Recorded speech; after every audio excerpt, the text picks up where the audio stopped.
Good afternoon, everyone. My name is David Harris. I'm the provost here at Tufts University, and it's my great pleasure to be with you and to introduce tonight's panel. This is part of the Hitachi Center Speaker Series. As you probably know, but I'll remind you, the mission of the Hitachi Center for Technology and International Affairs is to facilitate a global exchange of ideas on the management of innovation and technological change and the advancement of economic and financial integration. The Hitachi Center Speaker Series promotes discussion within the Fletcher School and, in fact, across the broader university at Tufts on the relationship between technology and international affairs. Tonight's panel is perfectly suited, of course, for this series, given the new book by Eric Schmidt and Jared Cohen, The New Digital Age, that explores these relationships, and we're honored to have them with us this evening. There'll be a discussion with Bhaskar Chakravorti from Senior Associate Dean at the Fletcher School, but let me just say a few words before I turn it over to Bhaskar. So in this exciting book, which if you haven't read, you've probably read about, it's getting a lot of press, Schmidt and Cohen consider the global changes in people, in institutions, in interactions, society, and lives when we reach full population connectivity to the internet. Something that I just might say, it's important, I think, every once in a while to take a pause and just think of how fast things change. That the fact that we're even thinking about that when you think of where we were 20 years ago, so it's quite striking. They talk about a lot of the implications, both positive and some that are potentially not quite as positive. They describe a new age of globalization, where digital platforms are breaking down barriers and enabling an unprecedented level of connectivity. Individuals are more empowered, innovations are coming increasingly from the edges, individuals, not just the technology industry. This book was published prior to the leaks by Edward Snowden that warn us and make us think even more about information flows and about privacy issues. Now, our speakers, Eric Schmidt first. Eric Schmidt is CEO and chairman of Google. He's emphasized, in addition to many things you could say, one thing I'd emphasize is the focus on corporate social responsibility. There's been an emphasis at Google, and in fact, Google has been recognized around the world as a leader in corporate social responsibility. According to Forbes magazine, they're tied for company with the best corporate social responsibility reputation. Has had many great impacts, not just Google, but many of the other endeavors they've been involved in. Jared Cohen also has a lead role as founder and director of Google Ideas, and previously was a close advisor to Secretary Hillary Clinton at the State Department's, working on the State Department's use of digital technology and advocating for internet freedom around the world. So it's my great pleasure to give you Jared Cohen, Eric Schmidt, and Bhaskar Chakravorti from Senior Associate Dean at the Fletcher School leading the conversation. Thanks. Thank you.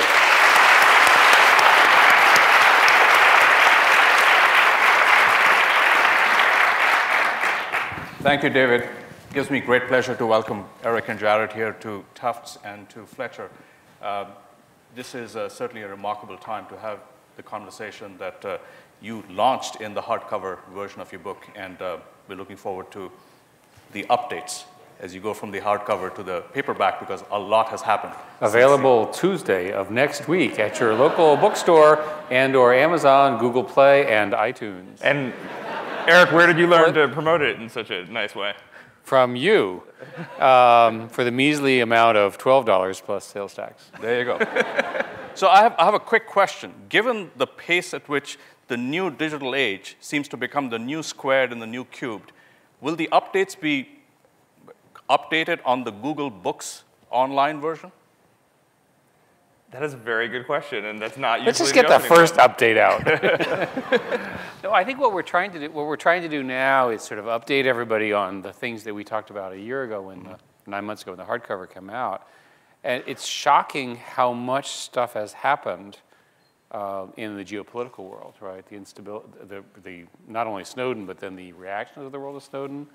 But there's lots of conflicts of one kind or another, Syria, Ukraine, and so forth, which are changed, I think, dramatically because of the principle of connectivity. Well, and the book is really just an excuse to talk about current events and look at them through a technical lens. So obviously Ukraine and Venezuela have been going on the past several weeks. You know, if you rewind about 2 or 3 years ago, nobody was talking about the digital front of these conflicts anywhere beyond just the. So Jared, maybe we should let the moderator ask the questions. But I do have one question for the entire audience. Does everyone here have their mobile phones? Okay, make sure you have them on. We love you using your mobile phones. We're in that business. Now, does anybody here ever have their mobile phone anything farther than about 3 feet from themselves? Why? Most people, 95% of the people now keep their phones within them 24 hours a day within 3 feet of themselves. Unless you're wearing a mic, in which case you might want to switch it off, but that's a separate. Well, I know all this, the new digital age and the impact on our geopolitical future, Ukraine, Syria, all of that is really important. But for me personally, the most important aspect of your book was the anticipation that we're going to have haircuts that are automated and machine precise, and that's been something I've been looking for a long time. You've had this problem for a while. Yeah, so I can't wait. This drove you to the excellent position that you're in the school at Tufts. Absolutely. But more seriously, your book talks about these two parallel civilizations. The analog civilization that has developed for thousands of years, probably grew out of the area in between the two rivers that Dr. Al-Rubai right there comes from Iraq. And then the digital civilization that is relatively young. And my first question to you is, the new digital age, how is this different from the old digital age? It's interesting. We started the book trying to debate this, and what we ultimately concluded was that there's a massive shift of power to individuals. And that shift of power, which can be measured in different ways, but think of it as 3 billion people more joining the smartphone revolution in the next 5 years. That is a one-time, Jerry likes to say, sort of a one-time way of changing the power structure of the world with enormous implications, most of which are positive, but not all of them. And for those of you that grew up in other countries, that have seen the kind of poverty, the average person in the world, right, has poor access to running water, poor physical safety, poor educational prospects, right? The mobile phone shows up, and the mobile phone, of course, is the solution to education, entertainment, safety, and so forth, just in that one device. For them, it's a life changer. And because the prices are falling so quickly, we can really pull that off. Well, and of course, one of the things that distinguishes the mobile device or the smartphone from technologies that came before it, these are the first technologies that allow any individual to own, develop, and disseminate content without having to rely on an intermediary. So you think about what this means to the 2.4 billion people who are online today. What the whole book is about is you're going to add 5 billion new people into that global connected populace, but they're going to be coming online in parts of the world that are autocratic, incredibly poor, violent, unstable. So what they do with those devices is going to be earth-shattering to all of us that think that we understand how our devices work. So I always like to ask people in the audience who have smartphones, how many of you have ever read the instructions manual? I'm not even going to wait, because none of you have. You're going to get a new phone in about a year. But if you go to any other part of the world where people have a greater set of needs and challenges, their fluency in that device and what they can do with it is really shocking to even some of the smartest engineers who are responsible for building the products in the first place. So sort of building on this, and particularly touching on the recent developments that have been, to a large extent, enabled, facilitated, accelerated by this power spreading out to the edges of society. If one were to interpret these revolutions or even sort of quasi-revolutions that are happening in different parts of the world, and we see that in Kiev, we see ongoing unrest in Turkey, Thailand is going through a period of turmoil, and of course North Africa has been in turmoil for a long time. If you think about this through the lens of creative destruction, it seems like the technology is enabling us to do the destruction part. And you make a comment in your book that this leaderless revolution helps us in that front end, but then potentially inhibits the ability to rebuild, do the creative part. Well, we were saying that the number of people who are dying in these revolutions is smaller, but maybe they're going to occur more frequently. Right, and in the book we say in the future revolutions will be easier to start and happen faster, but they're going to be much harder to finish. What we've seen from the Arab Spring and from Ukraine and various other examples is it's very easy for people to organize in virtual town squares around a common idea of we don't like this particular dictator, let's get him out of power. But that seems to be the only thing that people then agree on. And after a dictator is unseated, the expectation that change and transformation will happen just as quickly is not met. And then what happens is societies become unraveled. Now, the point that Eric and I have talked about in the book and continue to observe is these revolutions, because of the speed at which they're unfolding, are producing celebrities instead of new leaders with new last names who can deliver in a way that's better than the previous. I mean, you got to be sympathetic to the new leader in Ukraine. At the moment, they're trying to figure out who that is, but imagine they pick it, tomorrow morning. Like, who's my team? Who's in charge? What are the rules? And now you have this sort of angry population, angry with the previous regime, that wants answers fast. Yeah. But there's a real mismatch, I think, from this empowerment, which we view as positive, and then the expectation and the ability of the human system, to adapt to these expectations. Yeah. So, what would be your predictions to how do we find those new leaders? If you think about the last great leader from the analog civilization, perhaps was Mandela. There aren't any Mandelas walking the digital earth, it seems like. So where do you see these revolutions going in terms of a productive, creative outcome? And can the digital technology help us sort of create a new form of leadership? Well, I think it's gonna take time. I mean, when you think about Mandela, Lech Walesa, Charles de Gaulle, you could name many more leaders. Let's remember these men emerged over many, many decades, and so our expectations have gone up as well, right? A society experiences massive transformation, and we're asking where are all the new leaders in a society that was previously autocratic and had no opposition and no institutions.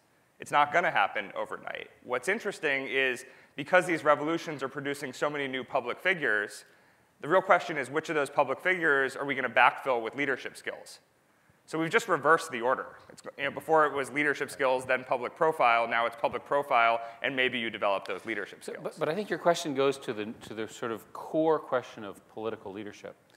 If every aspect of a person's life from birth is fully known, including the inevitable mistakes they make at the age of 10, 15, 20, 25, and 30, endlessly debated and so forth, how do you ever emerge above the cacophony? How do you actually become a true hero? Do you have to lead the military? Do you have to be in prison for 20 years? Do you have to have some special narrative? Yeah. Right? I don't think we know yet. Yeah, and it seems like the only leaders who seem to have a sustainable life is somebody who sort of shows up on a Netflix drama, who's created out of an analysis of all this data and online preferences and identities. But in the real world, seems like it's hard to recreate. Now, coming back to the comment that you made earlier about the disintermediation, the disintermediating power of this technology that is now going out to the masses. Is there a role for, and I know we don't want to focus on Google too much, but Google is the world's best known intermediary for most of us. So where do you see Google's role in this new world?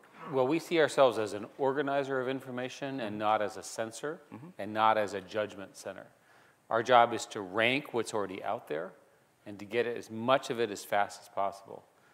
We don't take a position on, is this good that you're searching for this, or should you be searching something else, as long as it's legal. And we've tried to define that role because the other questions are sort of higher than our pay grade. They're really moral questions or sort of ethical questions. And what I have learned is that countries have different views of these things. And we have to respect the consensus. And countries have different views of, when you say these things, you mean countries have different views of organizations like Google and No, what kind of information should be made available, how it should be made available, the potential for misuse. And these, by the way, are not debates that Google is going to become globalized. So there are differences. Hate speech is legal, but obviously bad in America, and it's legal in other countries. How do you solve that problem? If I can jump in here, there's a geopolitical dimension of what Eric's talking about, which is really important, and we'll see play out over the next decade, which is as states go from a minority of their population being online to the entire population being online, they're going to find it very difficult to replicate the laws of the physical world in the virtual world. And so the knee-jerk reaction may be a balkanization of the internet. So one of the things that we're becoming that's with apologies to the members of the citizens of the Balkans.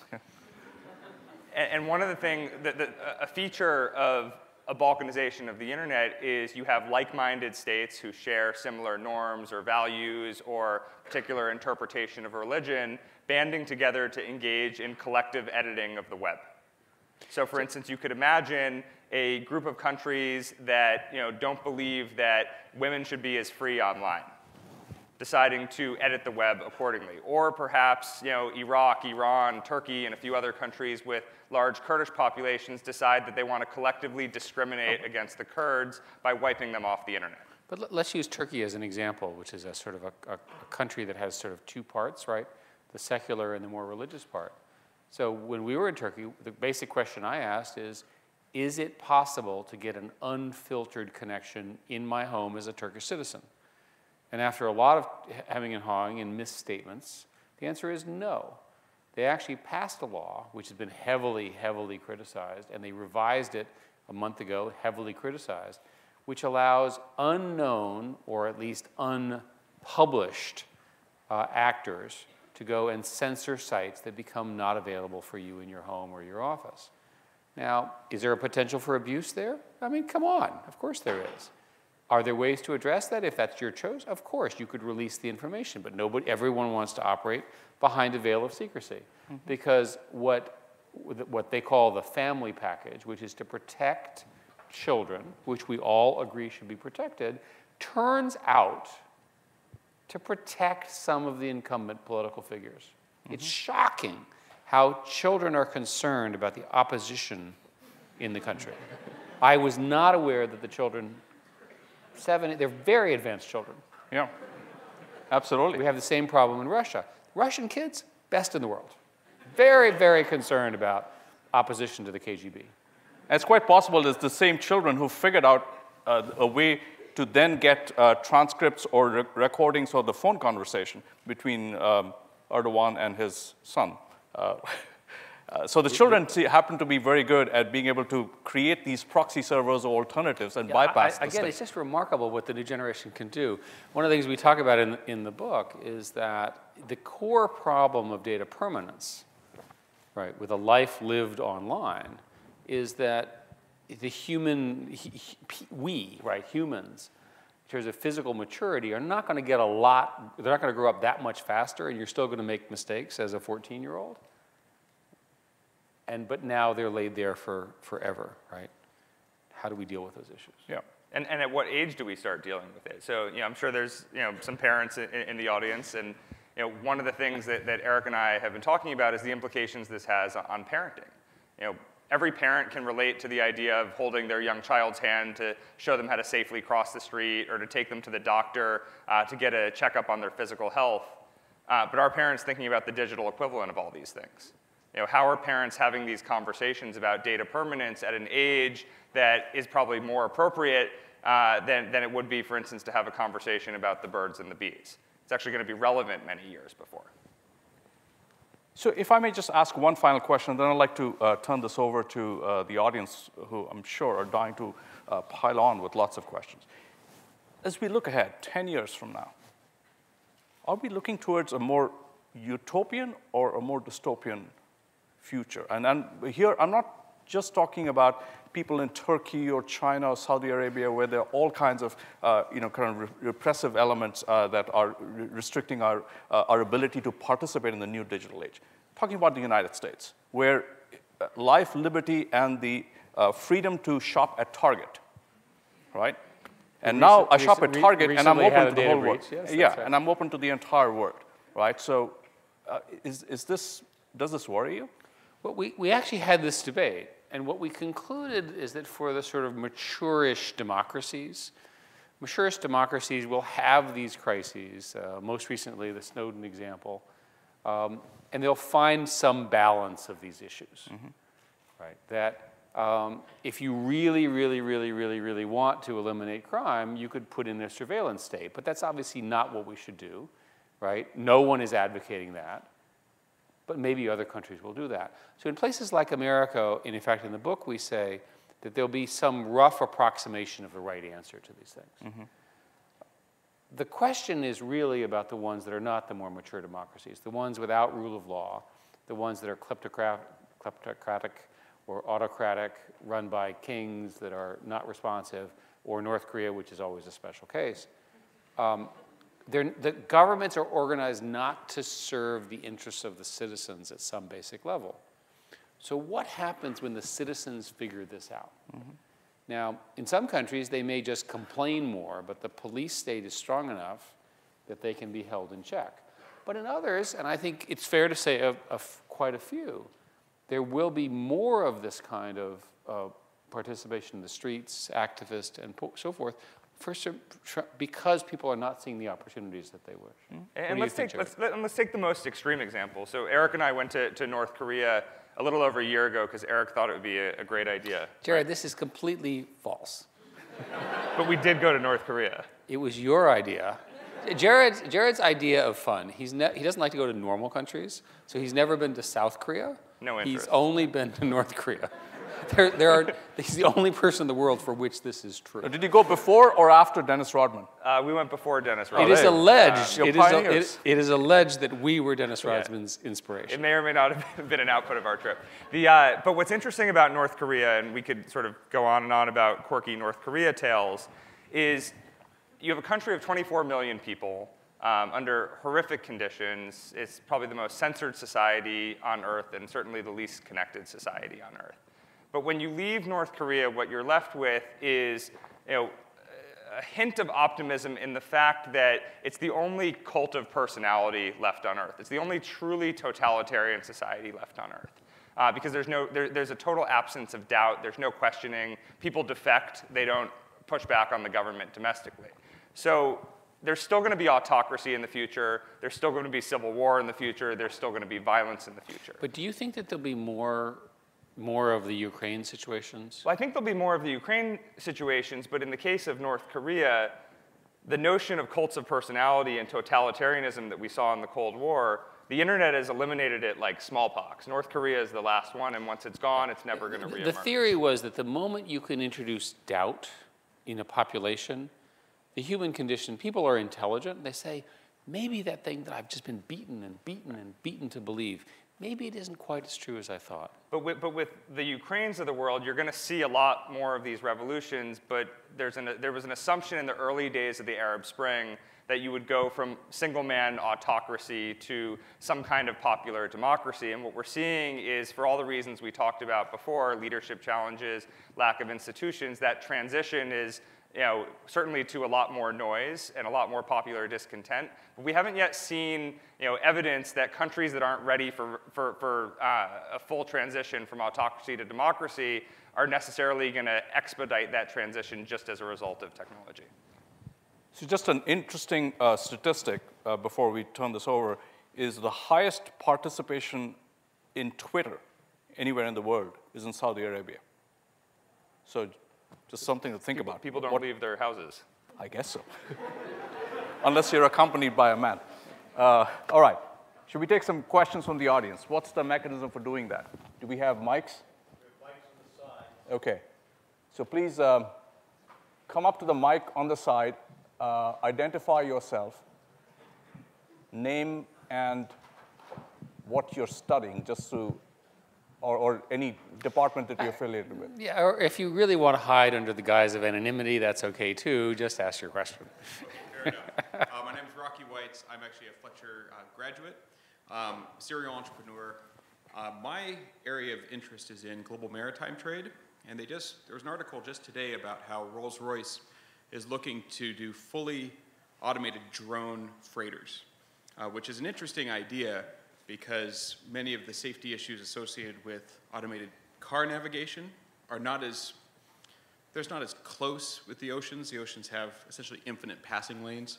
And I'd be interested to hear your thoughts on that, because Google has so many different areas where the oceans touch at Google Oceans is one, the car initiatives, and this seems like a pretty interesting application of technology that will affect this part of the economy that's 90% of global trade. I'm familiar with this research. I do a lot of personal philanthropy and oceanography and care a lot about the oceans, and I know that. Completely separate discussion about the state of the oceans and the importance of protecting it. Absolutely. The terrible things that are going on with overfishing, loss of biodiversity, et cetera. I'm skeptical about driverless ships, because if you think about it, what's the value of that ship and the value of the cargo? You'd probably want to have one person kind of watching. Sort of makes sense, right?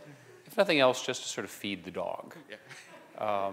And so I think what you'll see instead is much more automation in terms of navigation, communications, control, especially when it gets to near misses and dealing with docks and so forth and so on. And that's an appropriate, I think, replacement for some of the humans. But I think that it's, as an example, let's use airplanes. I participated in a bet, which I think I will win, which said that there will be airplanes flying passengers by the year 2030 with no pilots in them at all. Now, it's perfectly possible that the airplane could fly without the passengers. But do you really think that passengers will get on the equivalent of a United Airlines flight and say, great airplane, and look in the cockpit and say, oh, the computers are just so smart? I think you'll win the bet. Yeah, it just doesn't make sense. All right, thank you.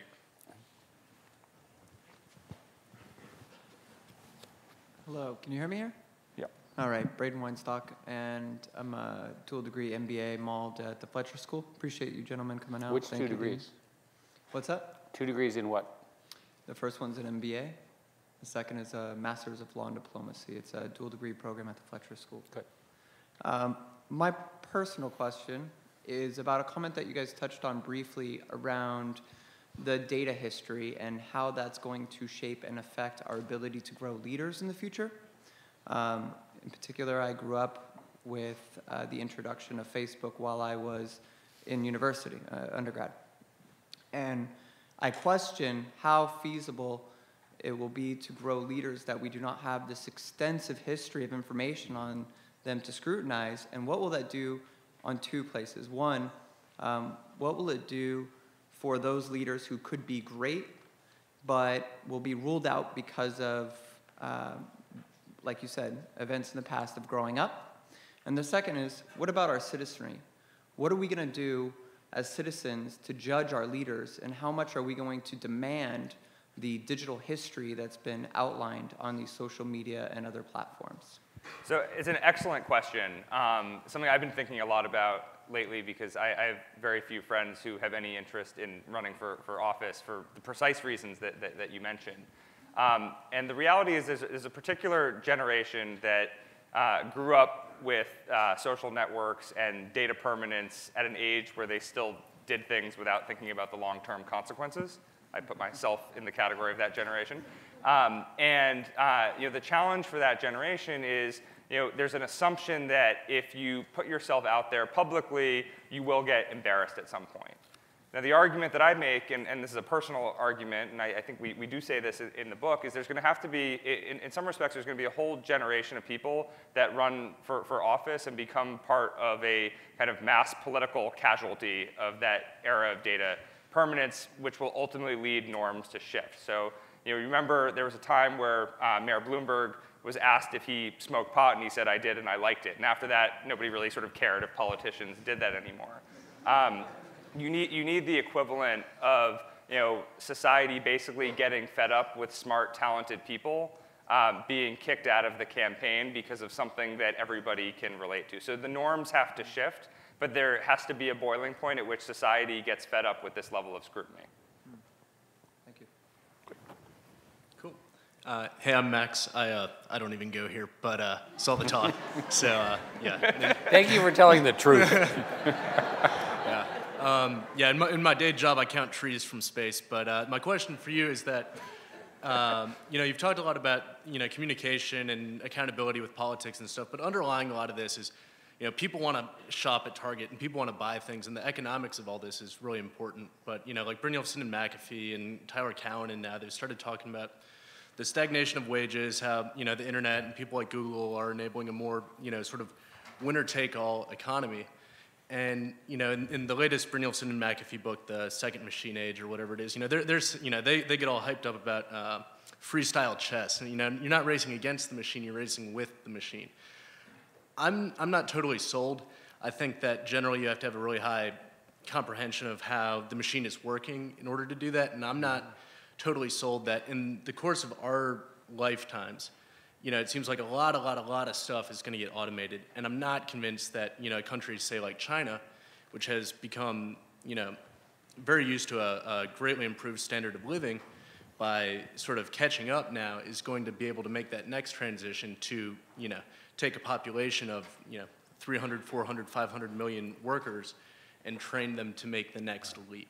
And that seems like a big sort of problem coming down the pipe, and I was just wondering what you guys thought about that. You're exactly right, and I have unfortunately come to the same conclusion, which is not okay. So you and I have to be wrong. It's not good for us to be right. Yeah, no, I mean it's not. But like, what do you do? Well, we have to work on it. Yeah. The evidence supports your thesis that what's happening is that a lot of middle wage jobs are being replaced in automation ways, whether it's robotic factories and so forth. There are proposed solutions, right? And there's some evidence that these work. Try to encourage startups, because the jobs on a net basis are created by small, fast-growing companies, the so-called gazelles. Focus much more on education, not an audience issue here, right? We're all committed to education. And also shift your education to try to produce more entrepreneurs, more people who can start things, more people who can do new things, and not have their skills be replaced by automation. I think the question, Jared and I were talking about this beforehand, we need to come up with a way to express this as to what you should do, right, as an individual. And I think that for each and every one of you, it starts with preparing yourself for the fact that the sort of cradle-to-grave lifetime employment model is probably not going to be as reliable going forward, and I think the evidence supports that. Make sure that you work to have an appropriate safety net for people who fall through that at times of unemployment, and figure out ways to educate yourself about working with robots. My guess, I don't know this, is that there's not a class at Tufts anywhere which is entitled Working with Robots. And yet that may become the most important class to be invented and taught in the next decade, because the people who work with robots will probably have much higher income than the ones that don't. Yep. So I think this is the conversation. Cool. China, by the way, has now, they have robots that do noodle slicing. So already a time-honored tradition in China is beginning to get displaced. And the China example is a particularly apt one that you raised.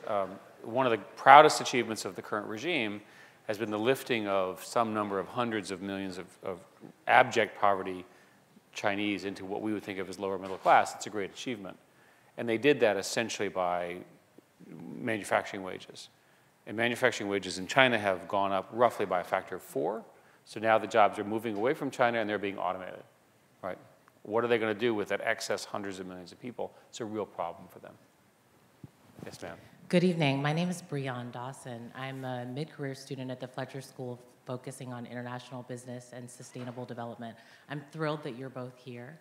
And I'm also really excited that you're talking about the role of technology in advancing democracy and accelerating the ways in which we interact and build institutions. I wanted to ask you about this notion of filter bubbles that are created by algorithms that track our past history and where we're located and the history of information that we usually search on the internet, and what role you think this has in terms of kind of isolating individuals that may not necessarily be seeing the same information when they conduct searches, and what do you think that means for? I'm familiar with the arguments, and I tend to not agree with them. Okay. And the reason is that the personalization aspect is relatively minor in the calculations that we do and the information we present. So while it's true that there is some personalization, the vast majority of the information is common. I think you're seeing a much greater danger from the polarization of television, MSNBC versus Fox, where if you just watch them side by side, it's obvious that there's omissions on both sides. And we're certainly not trying to do that. Thanks. Hi, my name is Jeff Young. I'm a fellow at Harvard's Berkman Center for Internet and Society. And I'm exploring education, and you mentioned that a minute ago. But I'm curious with Google's participation in projects like everything from the MOOC.org project, I understand, with edX, so MOOCs being these free online courses, and then even things like Google Helpouts are curious where you're using Google Hangouts to connect people one-on-one and kind of do a mentoring.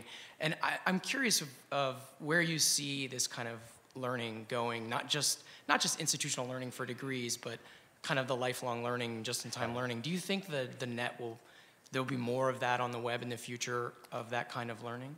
For everyone's benefit, MOOCs, which is only computer scientists could come up with that name, were pioneered by two people who worked at Google when they were teaching at Stanford, and they had a class on artificial intelligence, which was seen by 150,000 people, and that's a phenomenal achievement, and they did it online. It's useful to know that 90% of the people were outside of the country, and most people did not fully complete the course. But as a version 0, extraordinary invention. So I think the best way to understand these online courses is to imagine if this is version 1, how much more sophisticated will version 5 be? Much more interactive, much more engaging. We're going to learn what works. I don't think that these will replace traditional residential colleges, the kind of things that you all are doing. I think that there's many, many reasons why society has elected to put 18 to 20-year-olds in these sorts of places, and I don't think that's going to change. Well, thank goodness. Thank you. You heard that here. I think it's clear that if anything, they're going to get stronger. But for so many people who need more information in a changing workplace, who are curious or so forth, these are fantastic services. Or in the developing world, we think about the fact that still most people in the world learn through rote memorization or go to school in these ramshackle classrooms where the teacher may or may not show up. They're not connected today, but when they're connected in the future, all of a sudden they're accessible, which means that they're able to access critical thinking. And so I think you'll see a real spike in demand coming from those environments, and where we've seen demand, we've seen incredible innovation. And we donated a whole bunch of our course builder technology to edX, which is what you're referring to. And one of the things that we donated was the sort of technology that allows anyone to create courses. Sure. So we really want to democratize access to information, access to teaching, and then let the marketplace figure it out. So the idea that all of us in this room might be teachers instead of just the students. And you'll discover, by the way, that teaching is an art, that there are people who are gifted at it, and because of the way the internet works, eventually the very most talented teachers will emerge from everywhere. It's a great thing. Thanks. Hi, I'm Raj Ramya. I'm an exchange student at Fletcher School, coming from Indian School of Business, Hyderabad. Okay, doing good. my MBA Welcome. there. Great to have you here. So my question is, I think, coming from business background, more related to business models in online space. What we are seeing is the social media, which is gaining much larger space in our personal lives. Is if you look at the business models, it's selling the physical world to you. I mean, at the end of the day, how they are earning their money, or how the business model is developed is they are selling ads through which you are buying either looking at restaurants, buying something else. But do you see models evolving? It's currently I'm spending 2-3 hours a day, and how they are earning money out of that is by selling me something which I was already buying. Maybe it's just better targeting of advertisement. But do you see better business models coming out of social media than I'm sure we will. I will tell you that if you have 1 billion customers, we can find a way to make money from them. First rule, right, here at Tufts, you have 1 billion customers, we'll figure out a way. There's a company that, I can't remember the name, they just paid something like $16 to $19 billion for another company that doesn't seem to have put any ads on it at all. No, so for example, the founder of WhatsApp announced that WhatsApp will never have ads. So they clearly have a model that's not ad dependent. In their case, it's the dollar fee. But you start doing some math, 400 million users, $1 a year, what if it's $1 a month? The numbers get pretty big pretty quickly. Simple rule, easy to remember. You have 1 billion users, we can make money. Thank you. Hi, I'm Evan Molson. I'm an undergraduate economics major. And I have a question about something that Google Ideas actually was working on, has on their webpage. So in 2008, after the banking crisis in Iceland, Iceland basically opened its constitutional reform to the internet and kind of live blogged the entire thing. I was curious, Mr. Cohen, actually, if you think that this could happen in a country like the US, where we have Supreme Court justices who don't use email because they don't really understand it. Well, we actually know for a fact that the Supreme Court justices do use email, so let's correct that. At least the younger ones. This is true. What I would say is, first of all, you highlight a problem, though, which is very reasonable, which is there's very important decisions being made about technology, about geopolitics, about domestic politics by people who are newer to technology, who are not part of that technology generation. That will generationally self-correct, but that's not a good enough answer for us, because how do we generate greater awareness on the part of our leaders around the value of these tools and why they're so important now when it matters most? And I think that is still an open-ended question. In the case of Iceland, it was very interesting that they tried to crowdsource their constitution. It's become so difficult to pass a constitutional amendment in the United States that my personal belief is, I'm skeptical that I'll ever see another constitutional amendment in my lifetime. It may simply also be just numeric. 300,000 people in Iceland, all of whom seem to know each other when I visited. America, 300 million people. And America can be understood as a series of cultures unified by a set of values. And as you were answering, I was thinking, okay, so let's just review the founding of our country. So roughly 100 people met in secret, without any input, and wrote a constitution that was vague and misunderstood. Now, would we accept that today? And we're very proud of our Constitution. And yet they did. So, okay, so let's put that to the test. I hereby propose, this, by the way, is a joke, since the Twitter people are here. I hereby propose that we do the same thing now, right? Not a single person here would agree to that, because we wouldn't be able to agree to who the 100 are. So I think this is the problem. I think you're fundamentally better with the Iceland model, which is a crowdsourced, transparent model, for precisely that reason. Thanks. Thank you so much for being here. My name is Richard, and I'm a freshman at Tufts. I'm planning on double majoring in political science and computer science. And I have a Google Glass, and I'm proud of it. That's why my question is about wearable technology, especially Google Glass. So what do you think will happen if every one of us in this auditorium suddenly have, let's say, a very much powerful version of Google Glass, and each one of them is connected? So for every statement you just said, maybe for a number you just said, I can know if you said was right or wrong, and I might have extra information. So what do you think, if that is true, what will happen here, and what do you think is the Google's ruling it? Also, let's answer that question. Okay. I think the concept of listening to what people say and then having Google tell you whether it was true or not is a fascinating one. I mean, can you imagine you get to some political speech, right? And then all of a sudden, Google is listening to the political speech and says in your ear, actually, he's lying. Yeah, definitely. That's what I'm saying. Yeah. What a great idea. Yeah. We're not quite there. Yeah, so the following question is, what do you think that kind of technology will do to future politics and democracy? So for each one of us, if I am empowered with so much information and instant reply, do you think it will make me a better voter, or do you think that will hinder democracy? Things like that. I think we agree on this issue that information is not the same thing as judgment. Our job is to get you so much information you're sort of overloaded with, this idea, that idea, and so forth and so on. But it's your responsibility, the culture, your education, your values, your family, and so forth, as to how to navigate that. We don't have a strong opinion on that. I would agree.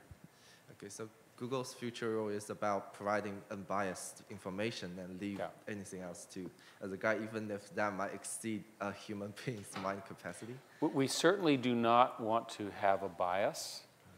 So we're happy to answer questions that you ask, like, who is the President of the United States, right? Or what is the weather tomorrow? The questions of judgment are better left to humans, right? For many, many reasons. Thank you. Hello, my name is Marcus. I'm an undergrad at Tufts. I study cognitive and brain science. And the question I have for the both of you is, you talked about how technology allows disintermediation and allows people to create and disseminate content all on their own. But I guess as I look around the tech landscape, it seems to me that more data and communication platforms are being controlled by fewer and fewer companies. So an example would be Comcast and Time Warner Cable, trying to merge, and WhatsApp, having the message volume that's equivalent to SMS, but now all being owned by Facebook. And so I was curious how you felt about that, and whether you saw any concerns with corporations and private entities owning vast amounts of data and owning communications platforms that billions of people use. My reaction is that they need to have some rules, and they need to be transparent about them. Google works really hard to publish what we do with the information that we get from you, your queries and things like that. And I think a starting point is to disclose in a binding way, this is what we do, this is why we do it, and then you can decide if you really want to use that service. Imagine a scenario where WhatsApp's policies were changed by their acquirer and you didn't know about it. Well, you might be unhappy about that. So I think there's a burden in all of this for disclosure. Disclosure is the best disinfectant in these systems, I think. Hello, my name is Haik. I'm studying public policy at the Fletcher School, and my question is about the WhatsApp topic, and I would be surprised if it didn't pop up before me this evening. But it's sort of a bit global and looking more forward in time. What do you think in the new digital age the determinants of enterprise value, digital enterprise value would be, and how do you think they're different from the old digital age? And sort of as a follow-up question, in that framework, what are your thoughts about the valuation of the WhatsApp deal, how fair it was, and how much the user data had a role in the value of the deal? Thank you. Let me give you an example from Microsoft times where I studied this pretty heavily. And Microsoft was the most valuable company for a long time, and we're more valuable now. And part of the reason that valuation was so high was because they had a set of interfaces, so-called Windows APIs, which they were ultimately alleged to have abused and were convicted of abuse over the misuse of those APIs for the historical record. Now, the value of the company could have been understood as the value of that API, because it was through that API that they managed to force everybody to use the same platforms and the same apps. But the normal people, right, the business people, never expressed it that way. But the computer people all understood that because they kept it proprietary and closed, right, and then many people, including myself, worked hard to open it up, and it took a couple decades, but now we have a much better outcome. So I think that cycle is probably repeated in many of these large companies. That there's something about the way they operate that keeps it, is very difficult for competitors to enter. If you look at Comcast and the Time Warner Cable merger, the question there is, what advantage do they get by being larger, right? They claim that there's no advantage, but there must be some reason why they're doing the merger, right? And skillfully understanding what that advantage is and what enterprise value that they provide will probably help answer that question. Hi, I'm James. I'm a philosophy major, undergraduate here at Tufts. So going back to the issue of data permanency and sort of privacy issues, do you think there should be, let's look at a company like Facebook, for instance. Nobody pays for Facebook, and yet they make a lot of money. Because well, obviously someone is paying. Someone is paying, that's my point. You want to say you're not paying. The you are a very fortunate user. Right? But so a lot of people are concerned with what these big companies are doing with the data that we're giving them. Do you think there should be some sort of service where you could pay to elect for companies like Facebook not to use your data? Well, would you pay for it? Probably, actually. Well, let's do a little test. How much would you be willing to pay? It's a good question. No, serious. This is how Google works. Okay. Tell me what number would work. I don't know. Let's say like $30 a year.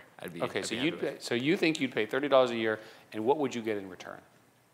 I guess the comfort of knowing that that my messages aren't being read, and that my data is still kept private, or the data that has the pretense of being kept private is being held private. But it's still, remember, subject to NSA snooping, FISA court orders, government affairs, all that kind of stuff. Right.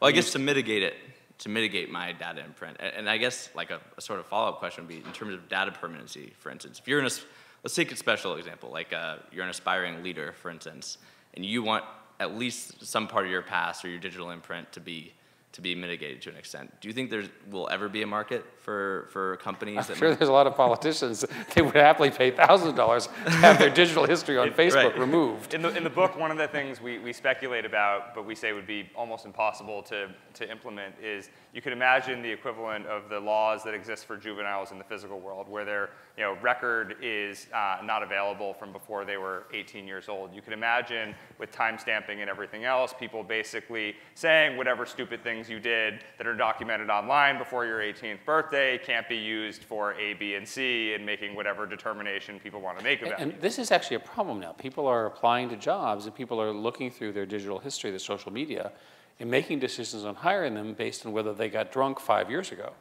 Right? I'm not sure that's such a good idea for either party, the drinking or the supervision. Now, one of my solutions on this, I remember growing up, you go to health class in school, and they try to scare the living daylights out of you from using alcohol and drugs and various other things. It'd be interesting to have the equivalent of health class where they show you just tons of case studies of people that did stupid things online when they were younger and how it just ruined their adulthood.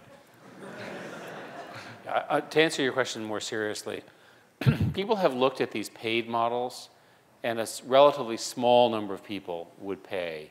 Most people ultimately say that they're willing to accept the trade-off that you're describing for free. Free sells pretty well. I just want to do a quick time check. How much time do we have? Because we're okay. Let's see if we can rush through the remaining. I want to make sure we honor the people. Yeah. Maybe we could just say that these are the last questions from all of these people, and we'll just do as fast as we can. Okay. Thank you so much. My name is Evan Parton. My background is in math and Italian. I'm doing computer science graduate work here. Math and? Math, Italian, and computer science? Math, Italian, and computer science. Yes. Fascinating. So my question is about what I consider to be one of the most difficult parts of the new digital age, which is education. I'm passionate about teaching and distilling a complex topic to something as simple as possible so you can give it to someone else. I use my own experiences to figure out a lot of how to do that. And I find that I constantly have recurring issues with focus or procrastination, as I imagine many people in the room can commiserate with. So in an age where there's so much changing and so many things are going so quickly, we have 100 web pages that can answer any question you need. You just have to look at them. So how do we educate people properly so that we're still focusing on some of the fundamentals? Asked another way, what about the mentality of, I have a calculator, so I don't need to learn math? This debate has been going on for decades, and I remember the calculator rules when I was in school. I think the simple answer is that there's something very special about linear learning, sitting there, reading the book, focusing on it. It's very difficult to do that while you're constantly being interrupted. There's a lot of research that indicates that our brains are not optimized for this continual stimulation because we don't form long-term memories. So I think finding that balance and teaching that balance is sort of probably what you'll end up working on. I don't see it happening. I don't see us slowing down. Well, but you're going to have to come up with some way to teach it or articulate it, right? Because society is going to have to address this.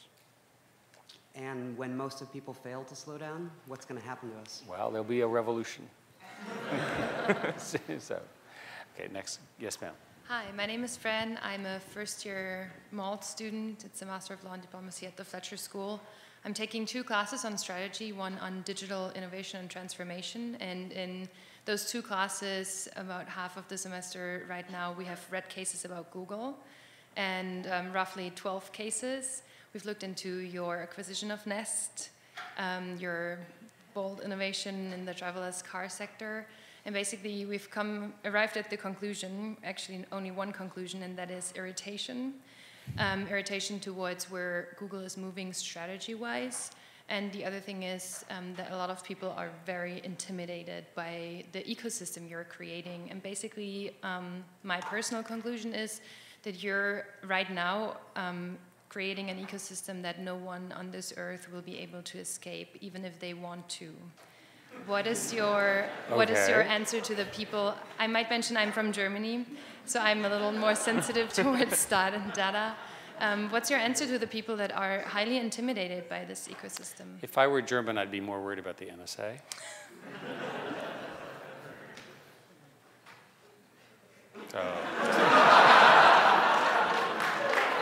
I think our general answer on that is that there's a reason why there's an off button. There's a reason why you have a choice, and that the ultimate protection for the concerns you have are that there are choices in each of these, right? That there are alternative thermostats, there are alternative car manufacturers, there are alternative search engines, and that ultimately, while we promise to do good, and I can assure you it's sincere, the protection for you is the competitive market. Thank you. Hi, thank you for being here. My name is Jennifer, and I'm studying international communication and security here at the Fletcher School. I was particularly interested in your discussion of the role of technology in countering violent extremism in your book. And I know the State Department is working actively to better integrate the internet and social media into their counterterrorism programs. In your book, you discuss the importance of innovation at the margins and the role of the individual in coming up with solutions at the local level.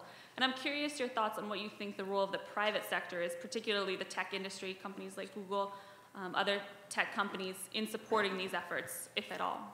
And thank you for helping make our seminar here at Tufts happen. Jared? We've done a lot of thinking about this. Let me say something about terrorism first. There's a long tradition of terrorists and criminals being young, and there's an even longer tradition of young people doing stupid things and making mistakes. So you add technology into the equation, and the only difference is it's all documented. So it's very difficult to imagine a terrorist in the future operating in a cave in Tora Bora and being even remotely relevant. So if we accept that all terrorists in the future and criminals are going to have to opt into technology, it's only a matter of time before they make a mistake. So if you think about the arrest of El Chapo in Mexico, for instance, leader of Sinaloa cartel, what the Mexican government said is after a decade of trying to find him, one phone led to another phone, led to another phone. They literally had to wait for the technology to make his arrest again feasible because interrogating people wasn't working, but when you caught somebody taking their SIM card was. And so ultimately, we think this is good for the future of fighting terrorism because while terrorism's been around since the beginning of time, it's a tactic that's not going away. This is one instance where data permanence actually is going to make us all safer. Yes, ma'am. Hi, my name is Chris. I'm an undergrad from Tufts University. I'm directing a question from Singapore to a friend, so digital age, wow. Yes. So this question is with the knowledge that Google has recently had this partnership for Project Tango about the scanning of an entire room in a 3D model with your phone, I think. Correct me if I'm wrong. Mm-hmm. But with the knowledge, right, what is your game plan and how will Google Glass, it's about Google Glass, but how will you make it palatable and accessible to the general consumer in the future in terms of necessity, cost, privacy, security laws, etc.? Because the power is so fascinating. We're at version 1 of these technologies. Of course, and yeah. so, again, I would encourage you just to imagine what version 5 will look like. Better, faster, cheaper, easier to use. Version 1 is always kind of clunky. Go back to the first Android phone, and it's hard to even use, right? Let alone imagine we announced it, and yet it spawned this huge success. With respect to the imaging things, the cameras are getting so good, and our ability to manipulate the images are so good that we can construct these 3D images that are really quite lifelike. And there are many, many, many technologies moving forward. I think eventually, and I don't mean in the next year, people will be dealing with holograms and sort of real 3D images. It's going to be very exciting.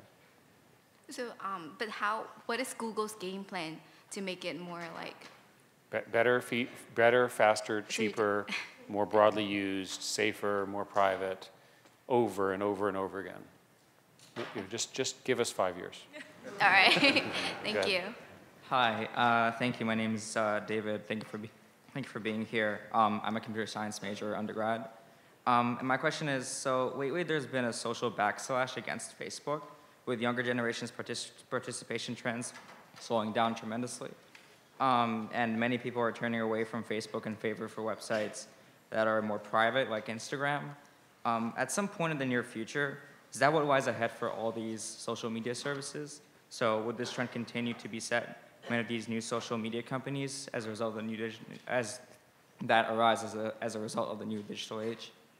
Yeah, I mean, honestly, we should be asking you this question, right? I mean, it's think of social networks in some respects like a big open club, right? Clubs have to constantly adapt in order to keep people coming. So I think, going back to Eric's point about competition, the nice part about multiple platforms out there and a lot of competition is it keeps every company honest. It keeps every company emphasizing privacy and security, and so all the companies will adapt. And if users don't like what the companies are doing or the choices that are making, they have lots of options in terms of where they can And go. they move faster now.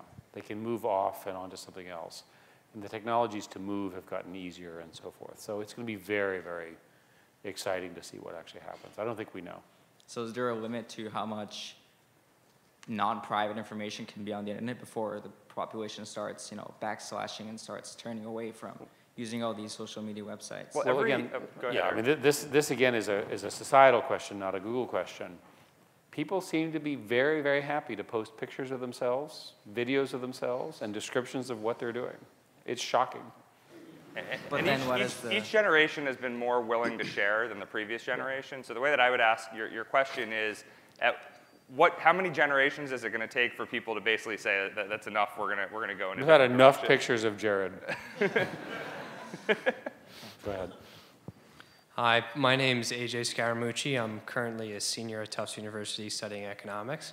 My question to you guys is, really over the past 15, 16 years, Google has been able to democratize the web and be the lens by which we see the internet through. And I'm under the impression that that really was catalyzed by the PageRank algorithm. So my pointed question is, what is the next paradigm shift in search in Google's eyes? Well, you're right to say that PageRank, which was invented by Larry and Sergey when they were students at Stanford, is the basis of ranking. And I think, of course, it's been extended in many, many ways and so forth. The next big frontier for search is the ability to suggest things. Right? Instead of sort of what you searched, suggest what you should have searched for. And obviously, we have to have your permission to do this. We have to know what you're doing or what you did or who you are or things like that. And the AI looks like it'll work. Right? They will be able to say, here you are at Tufts. You have 3 friends that went to Tufts. Here they are. You might want to give them a call, Eric, if you have time. Things like that. Trying to be more helpful. And I think that transition, we will like that transition. I think it just makes us smarter. And Ray Kurzweil and company is working on that right now, I presume. Ray is working on some very interesting things, but the whole company is working on this sort of this notion of going from search to something more assistive, whatever word you want to use. But you're working on that right now. I mean, it's just happening with, YouTube and other searches. Well, look at the Now pages on Android, right? They're the first attempt of, where am I? Where am I going? Eric, it's going to take you 37 minutes to get home, and you're late. That's a useful service. It's sort of annoying, but it's useful. Thank you. Good, thank you. Hi, I'm a freshman here, and I'm majoring in computer science and math. Good. My question is about the Android operating system. As I understand it, it was started as an open source free software project. However, Google has a proprietary version, which is updated, and the original free software project is, again, as I understand it, correct me if I'm wrong, is quite behind the version that Google uses. And additionally, it is said that Google has a contract which prevents hardware manufacturers from using unauthorized versions of Android, shipping with unauthorized versions of Android. In other words, controlling whether a hardware manufacturer can ship with a version of Android that is perhaps competing with Google's own thing. What are your views on this? So there's a number of things that were right and some things that were quite wrong. And so thank you for giving me an opportunity to correct them. So the first thing is there are a number of manufacturers that use the free version of Android. When you use the Amazon Kindle Fire, that is an example of that. So your assertion is false. They clearly can. And indeed, Nokia, who you would think would be working with Microsoft's products, announced at Barcelona this week a series of products which use that service. It is true that there is an Android version that is used under license by hardware manufacturers. They are allowed to modify it and extend it. The question of lag is a small lag, it's not a large lag. And these things are intended to keep together. The key question is, one, as a hardware manufacturer, do you need a contract from Google to do this? And the answer is no. And the second thing is, if you have a contract from Google, do you need to use Google Search? And the answer is also no. So we have manufacturers who, for example, in China operate by offering Android where they offer Baidu or Bing, and indeed also in Europe. Hi, I'm Albert Karcher. I'm a master's student at the Fletcher School. Thanks so much for coming to speak with us today. My question is related to being always connected. At the beginning of the talk, you mentioned how people always have their cell phone 3 feet from them. And so my question is, what are the negative sides of this? This is a debate which I think has come up with the digital age. Are we losing something in terms of our ability to be more introspective and also in our kind of person-to-person interactions when we're always being buzzed by text messages and Twitter and everything? What do you think? I don't keep my phone within 3 feet of myself all the time. Where's your phone now? I'm worried about it. Oh. Right now it's on me, but you see my point. One of the things that I'm concerned about is what's going to happen to our writing abilities, and this has less to do with the proximity of our phone and more to do with the platforms that we're communicating on and the particular shorthand languages that we're using as we communicate. We do not want writing to become a lost art. How about LOL? That was 5 years ago, 6 years I'm ago. like behind, Yeah. you know.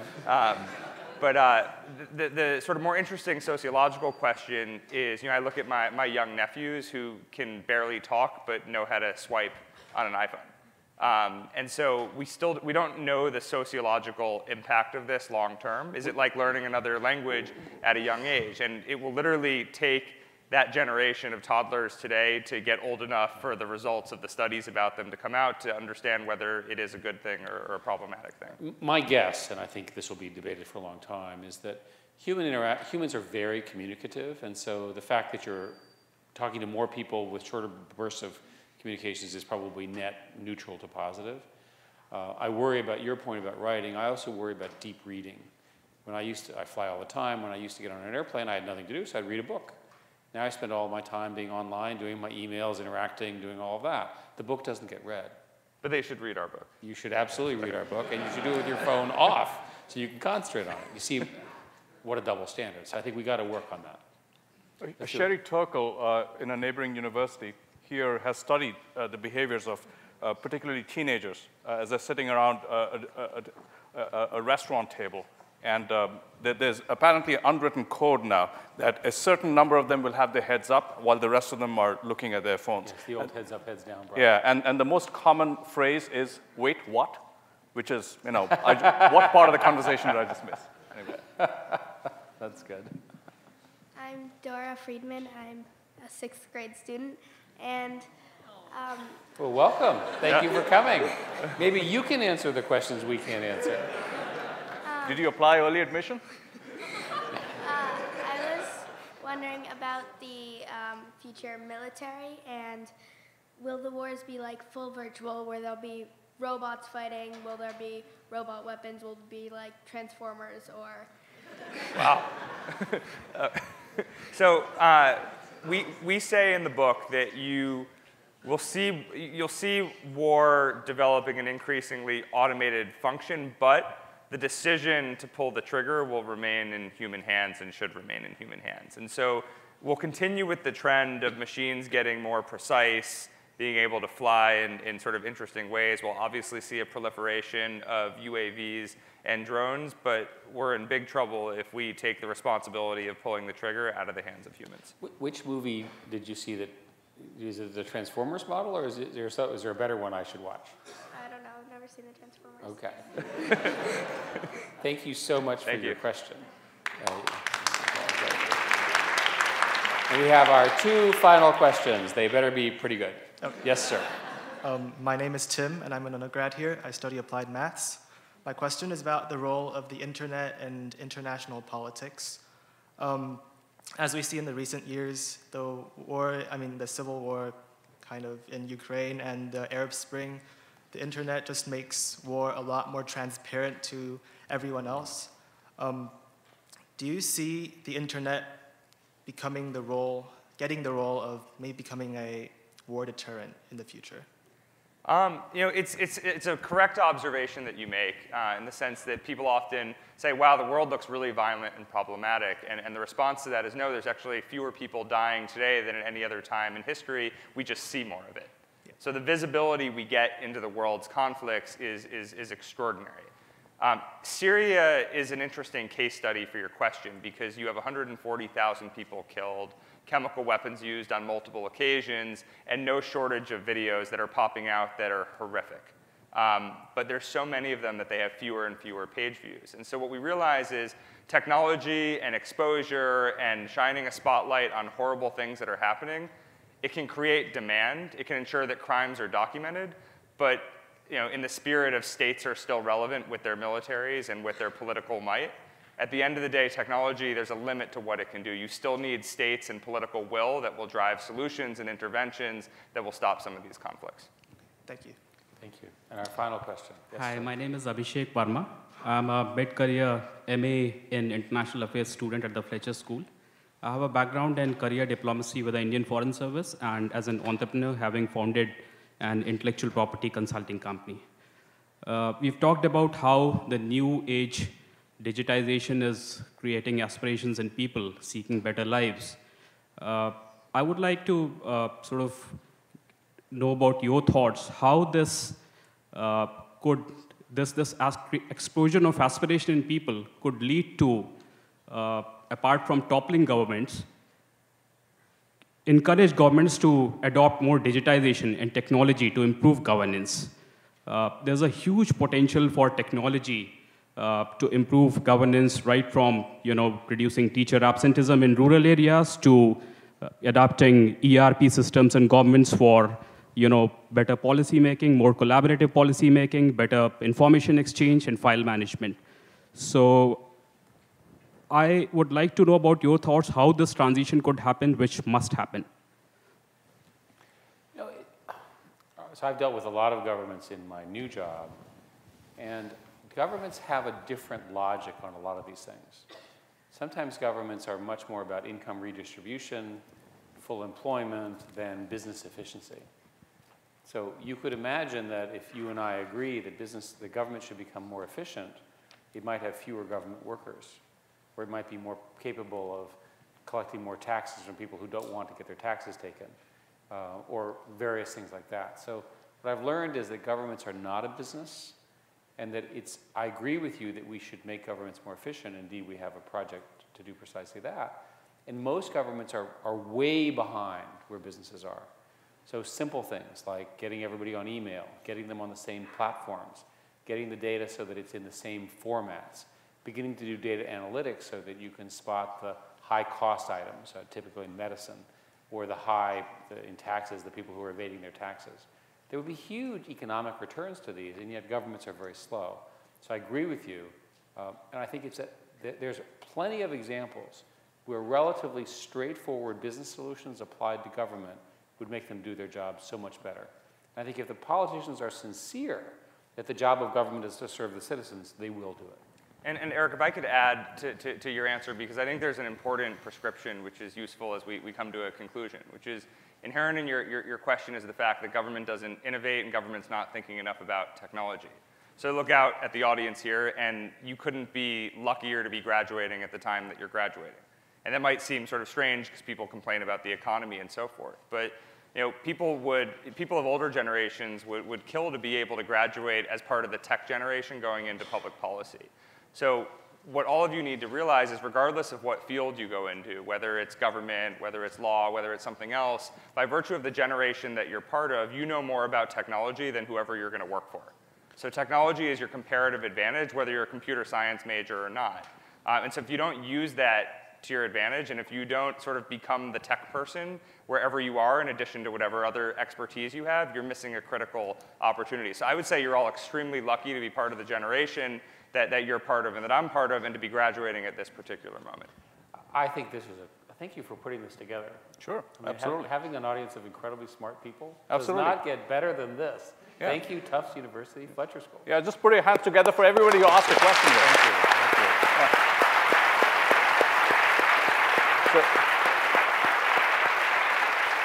So I'm just going to use my my top-down authority here as moderator to ask one final question. Actually, the one is a request, and the other is a bit of a philosophical question for you to perhaps answer or not answer. So the first request is recently read a column on how to get a job at Google from Tom Friedman, our old friend, and your colleague Laszlo Bock is quoted as saying, GPAs are worthless as a criteria for hiring, and test scores are worthless. We're getting close to midterms, so could he please not be quoted? I will be happy. Makes to our pass job it along to really hard. Laszlo. Okay, and the second philosophical question, and I love the quote with which you began your book. We should all be concerned about the future because we will have to spend the rest of our lives there. And it reminds me of another quote. William Gibson, I think Kevin Kelly also says he is the originator of the quote, which is the future is already here. It's just unevenly distributed. Right. I have a follow-on to that, which is that the past is also already here. And thanks to Google, thanks to the democratization that Google has enabled, the past is very evenly distributed, it seems like, or more and more evenly distributed, thanks to the wonderful work that you and your colleagues have done.